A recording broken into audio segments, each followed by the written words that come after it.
Hey everybody, welcome back to the program. Today I'm chatting with John Stratton of Pure Fidelity out of Canada. Now this guy is an expert when it comes to turntables. He started out improving other manufacturers' turntables before he decided to start building his own, and they've definitely won some awards. And while they are at the higher end, we're talking 5 figures, we are going to talk about how to improve on the budget level, like say the $200 to $500 level turntables. What can we do without breaking the bank and improving the sound quality? And I was really surprised by his answers. So let's not waste any more time and get into the interview. Thank you for being here. This is awesome. Oh, it's fun for me as well. We're going to be talking about like how to get the most out of, like, say, a budget setup, because a lot of my viewers, that's what they're working with. I give certain pointers and tips, but I'm sure you can give way better ones from your experience. But speaking of which, can you go back a little bit, how you got started, how the company got started? Yeah, well, Pure Fidelity is a fairly, we're still kind of the new kid on the block. We've been around for 4 or 5 years. I was doing upgraded parts specifically for Regas, like sub platters, better feed, all this sort of thing. Really just something to do, right? Really kind of, and as you do. That's amazing. That's amazing. I was shocked at how much difference, like just even a sub platter and a platter and changing the bearing, like little things that could make a difference. And so a buddy of mine was saying, hey, well, have you ever built a whole table? And I said, no, but I certainly could. So I built a table. I bought a cartridge at the time. It was an Ortofon. I don't remember exactly which one it was, but I put it on and the thing sounded frigging amazing. I'm going, wow, I'm a turntable builder. And at the end of the year, I ended up winning a Product of the Year award for our table. Wow. And so like I'm going, wow, I'm really in the turntable business now. So, I mean, that's literally how it started. If somebody has a budget turntable, let's just say, $250 to $300 is a good place to start looking in terms of a decent turntable that's going to be worth your money. Yeah. What's the number one place we could upgrade that gives you our most bang for the buck? Well, I would say on a budget deck, the biggest problem they have is isolating from vibrations, and that might be from your speakers going. And unfortunately, that's not a real sexy purchase to say buy a better stand or buy a platform for your table, but it makes a huge difference. We truly follow, along with that principle. Like between our entry level, as you get into a better model, that's exactly where we've emphasized. Like we put an isolation platform that's built right in, and with thicker platters, and that. So I mean, that's the number one thing that we're focusing on. Imagine placing your turntable on top of your speaker. Oh, right. Probably wouldn't even hear any sound. It would be so distorted because the cartridge are very, very low volume low output signal compared to, say, a CD player and stuff. So you're having to amplify, a far more than a CD player or any kind of digital player. Yeah. So it might sound a little dirty or not as clear as it could sound. Yeah, it's a sound. You get used to that sound, and you don't even know there's noise there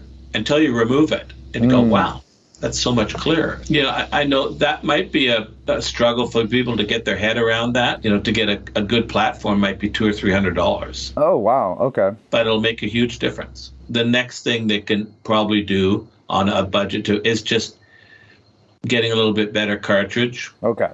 The cartridge has a big effect on the sound as well. Right. On a budget table, I'd really stick with those two things.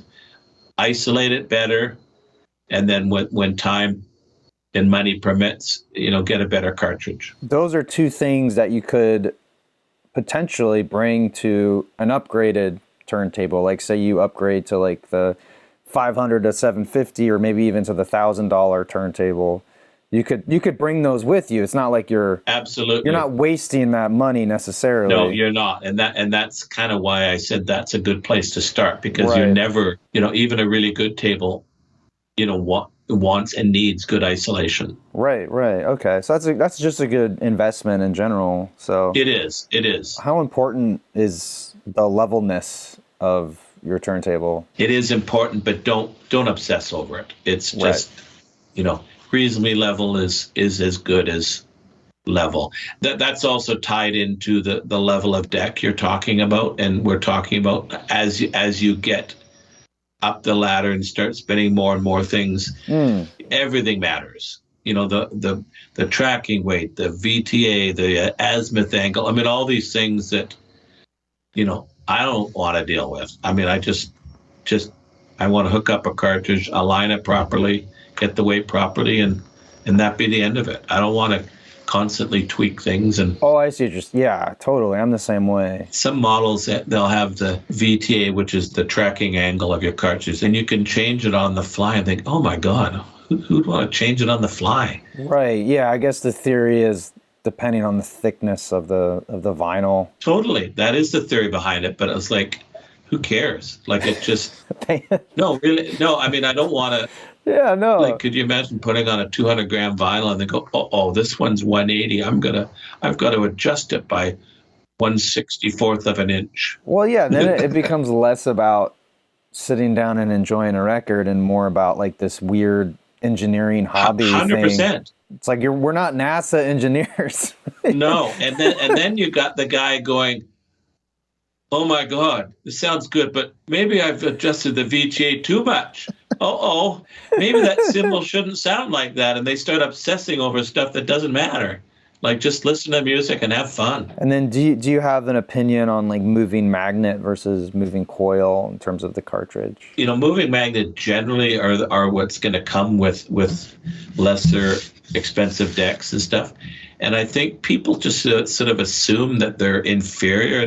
There's some fantastic moving magnet cartridges out there. I mean, it's not an area that you need to avoid at all. Okay. If you're talking a lower cost cartridge, I would absolutely stick with a moving magnet. Okay. Because entry level moving coils can really sound very bright and harsh. Like, moving coil, if not done well, can be nasty. Okay, interesting. And then just in terms of the actual stylus tip, and there's different shapes. Sometimes that can get really overwhelming, especially in the lower price. But I would say just don't even pay attention to that. What the shape is. Interesting. Like a Shibata, for instance. So that's a cartridge stylus that will get you really, really detailed sound. It'll pull out all the details and stuff. But to me, some cartridges take it too far and they sound almost too detailed.